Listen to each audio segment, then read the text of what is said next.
दोस्तों, आज की कहानी है बहू तुमने तो अपनी बहू को सिर पर सजा रखा है। दोस्तों, कहानी शुरू करने से पहले अगर आपने चैनल को सब्सक्राइब नहीं किया हो तो कर लीजिए ताकि आपके पास पहुंच सके हर नया वीडियो।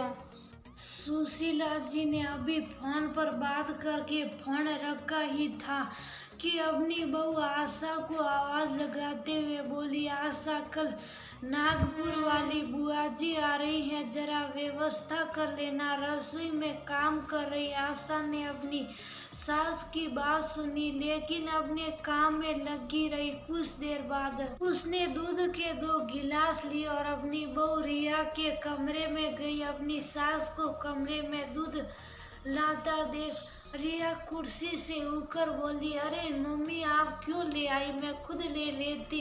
ऐसा कहकर उसने माँ के हाथ से दूध का गिलास ले लिया। आशा ने कहा, कोई बात नहीं, तुम इतना मत लगाकर पड़ रही हो, खाने पीने की तक शुद्ध नहीं है तो सोचा मैं दूध दे देती हूँ। तुम्हारा ये बस आखिरी साल ही तो है, ये एग्जाम पास करके ही मेरी बहू सीए बन जाएगी। वैसे तो शादी करके जब मैं आई तब मुझे ऐसा लगा था कि मैं एक अच्छी टीचर बन पाऊंगी, लेकिन घर गृहस्थी में ऐसी उलझी कि कभी मौका ही नहीं मिला। खैर, तुम अपना पूरा मन पढ़ाई में लगाओ, मैं तुमसे बाद में बात करती हूँ। अभी ये दूध तुम्हारी दादी सास को दे आती हूँ। ऐसा कहकर आशा दूसरा गिलास दूध को लेकर अपनी सास सुशीला जी के कमरे में गई। सुशीला जी ने आशा के आते ही कहा, अरे मैं तुमसे कब से कह रही थी कि बुआ जी आ रही, तुमने जवाब ही नहीं दिया, कहाँ थी। हाँ माँ जी, मैंने सुना था लेकिन सोचा कमरे में आकर ही जवाब दूँ, आपको सुनाई भी तो कम देता है। रिया को दूध देने गई थी। आशा, तुमने तो रिया को सिर पर बैठा रखा है, घर की बहू न हो बेटी बना रखा है। इतना लाड़ प्यार करोगी तो कभी सास का सम्मान नहीं मिलेगा। खैर सुनो, बुआ जी आने वाली है, अच्छे से उनका ध्यान रखना। रिया को भी जरा सलीका सिखा देना, वो दिन भर किताब कॉपियों में पड़ी रहती है, घर के कामों में तुम्हारी मदद करेगी तो तुम्हें भी जरा आराम मिलेगा।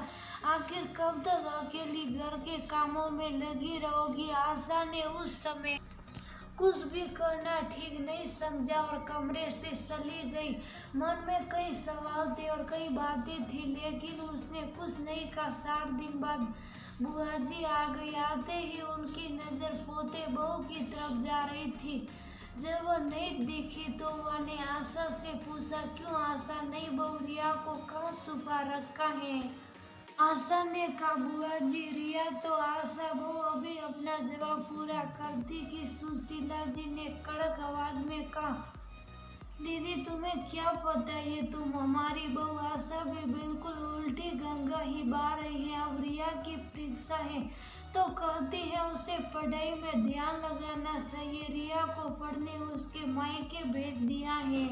अब आप बताइए हम क्या ही बोले। ऐसा सुनकर बुआ जी ने सुशीला को समझाते हुए कहा, सुशीला शायद अब जमाना बदल गया, आशा ने जो किया वो ठीक किया। हमारे जमाने में तो हम घर गृहस्थी में ऐसे उलझ गए कि कभी कुछ करने की सोच ही नहीं पाए। अब तुम ही देख लो, आशा जब आई तो तुमने उसे शुरू में कहा था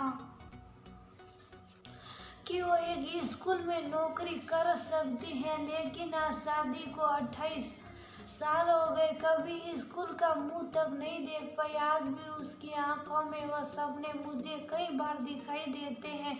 लगता है कि हम गलत थे और ये बच्चे सही है। रिया सीए की पढ़ाई कर रही है और हमारी बहू रिया इतनी होशियार है, एक ही बार में उसने सारे पेपर पास कर लिए थे।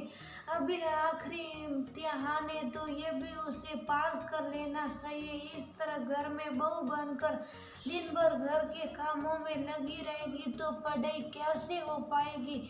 उसे आशा ने मायके भेजकर अच्छा किया। तुम परेशान ना हो, घर के कामों के लिए तो दो काम वाली अलग से लगा सकती हो, लेकिन रिया जैसी होनहार लड़की को तो कहीं अच्छी कंपनी में काम ही करना चाहिए।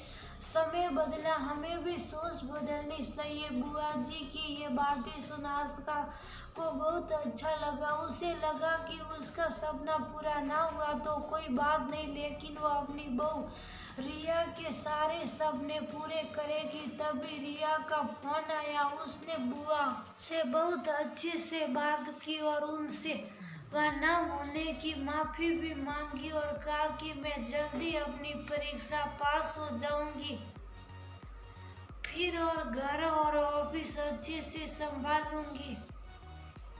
बुआ जी ने सुशीला जी से कहा, हमारी रिया बहुत समझदार और सुलझी हुई है, हमें उसका साथ देना चाहिए ताकि उसका भविष्य उज्जवल बन सके और हमें उस पर गर्व हो सके।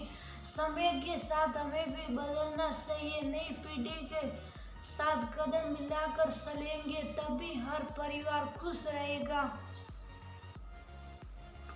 बच्चे भी बड़ों का आदर करेंगे और उन्हें हमारा साथ मिलता रहेगा। सुशीला जी को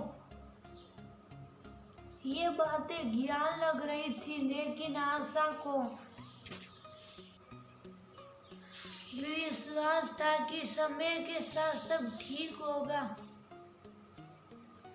सास जब माँ बनकर बहू के दिल को समझेगी तो बहू भी बेटी बनकर सास को पूरा मान सम्मान देगी।